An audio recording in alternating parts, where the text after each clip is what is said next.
Ողջույն սիրելիներս, հուսով եմ բոլոր լավ եք։ Իմ մասին կասեմ, որ ես նույնպես շատ լավ եմ, դեռևս գտնվում եմ Հայաստանում եւ վայելում եմ ամեն մի ակնթարթը։ Մի քիչ ավելի բարդ է մամայի համար, որովհետեւ խեղճը չգիտի ինչ պատրաստի մեզ համար, որովհետեւ բակի շրջանա գրեթե ամեն ինչ չենք ուտում, մինչեւ հասավ հերթը այն պահի, որ ծանոթ ուտեստի անուն ասած, որը չենք լսել մոտավորապես 30 տարի, բուղլամա, իմ լոռեցիներ, հատկապես Ստեփանավանի շրջանում բնակվող իմ լոռեցիներ, ապա ասեք տեսնեմ ձեզ հայտնի է այդ ուտեստը, վերջի անգամ տատիկս էր պատրաստել բուղլամա 30 տարի առաջ, եկեք տեսնենք մամայից մոտ ինչպես է ստացվում։ Մեր ուտեստը պատրաստելու համար մենք ունենք ամենապարզ բաղադրիչները։ Այստեղ ունենք սոխ, կարտոֆիլ, թթու կաղամբ, տոմատի մածուկ 2 գդալ, կարմիր պղպեղ եւ ընդհանրապես պատրաստում ենք յուղով կամ կարագով, բայց քանի որ բակի շրջան է, մենք կպատրաստենք ձեթով։ Սկսում ենք սոխը կտրատելուց։ Այս անգամ ես կամերայի այս կողմն եմ գտնվում, քանի որ եկել է մամայի տուն, իհարկե մաման այս պարտականությունը վերցրել է իր վրա եւ գրեթե չթողում ես ոչինչ անեմ։ Միայն ուտում եւ վայելում եմ ծնողներիս ներկայությունը եւ Հայաստանը։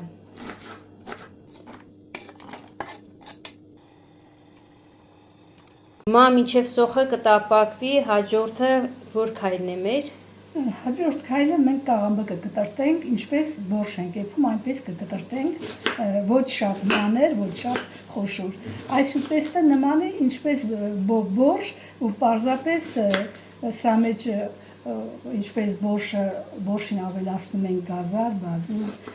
եւ այլ բաներ, միս սա մեջ պարզապես կարտոշկեն ու կաղամբն է,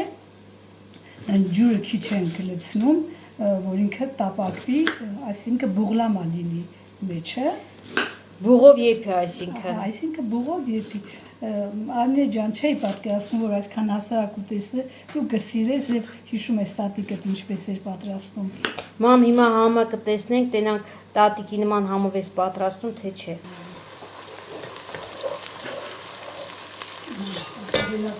Կավելացնենք 1 թեյ գդալ կարմիր պղպեղ։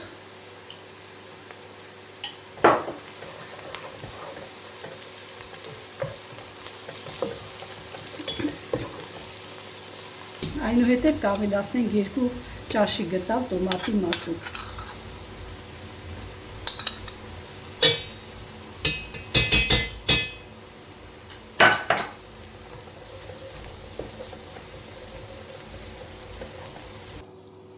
Եթե ձեզ մոտ կաղամբը շատ թթու է, կարող եք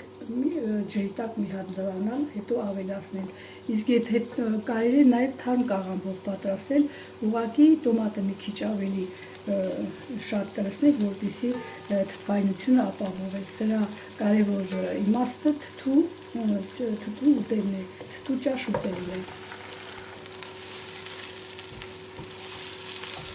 Կխառնենք մի քիչ շահույթ կլինի, կտապակվի։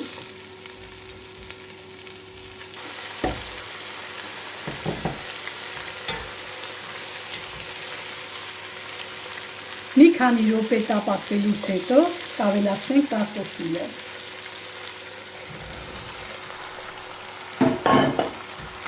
Կխառնենք, այնուհետև կթողնենք մի 2-3 րոպե կարտոֆիլի հետ կտապակվի։ 3 րոպե ինչ տապակվում է։ Հիմա կավելացնենք ջուրը։ Ջուրը ավելացնում ենք այնքան, մինչև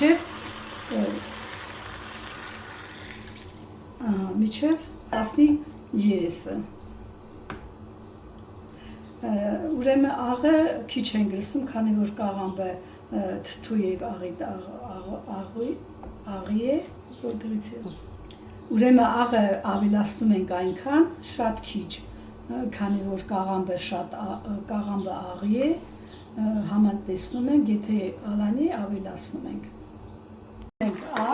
մի փոքր, քանի որ ասացի կաղամբը թթու է եւ աղի, քիչ կլցնենք։ Եթե սիրում եք գծու, կարող եք ապելացնել նաև մի քիչ գծու։ Քանի որ գծում, մի քիչ գծում ավելի համեղ է։ Առնենք, այսպես։ Մամ ոնց որ պատրաստ է, հա։ Հիմա կտեսնենք, այո, պատրաստ է, արդեն ջուրը քիչ մնացել, հիմա կարտոֆիլ ջզմիչով իրան մի քիչ կջզմենք, որպեսզի կարտոշկեն մի քիչ հախրվի։ Այնուհետև արդեն կարող ենք ուտել, ասեմ նաև, որ սրա մեջ ոչ մի կանաչի չենք օգտագործում, ոչ մի կանաչի, ոչ մի բան չենք գցում։ Հենց այդպես է։ Այսպես արդեն պատրաստ է Արինե ջան, մեր թթու ուտեստը, կարող ենք անջատել և համտեսել, բարի ախորժակ։ Մերսի մամա։ Փորձենք տեսնենք մամայի մոտ ոնց է ստացվել։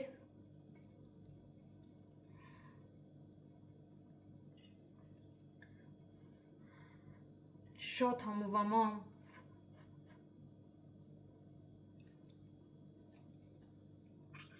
Իսկապես շատ նման է տատիկիս պատրաստած բողլամային, շատ համով է։ Փափուկ, թեթև, մի քիչ կծու, մի քիչ թթու, անվերջ կարելի է ուտել, սիրելիներս, անպայման փորձեք, անպայման։ Գուցեև մտածեք, որ ինչա մեջ գնում ընդամենը կարտոֆիլ և թթու կաղամ, բայց այս երկու բաղադրիչները իրար համադրելով շատ գեղեցիկ և համեղ ուտեստ է ստացվում, այնպես որ անպայման դուք ինքներդ փորձեք, իսկ եթե դեռ չեք հասցրել բաժանորդագրվել իմ էջին, բաժանորդագրվեք, թողեք ձեր մեկնաբանությունները և լայքեք, շատ ուրախ կլինեմ, կհանդիպենք։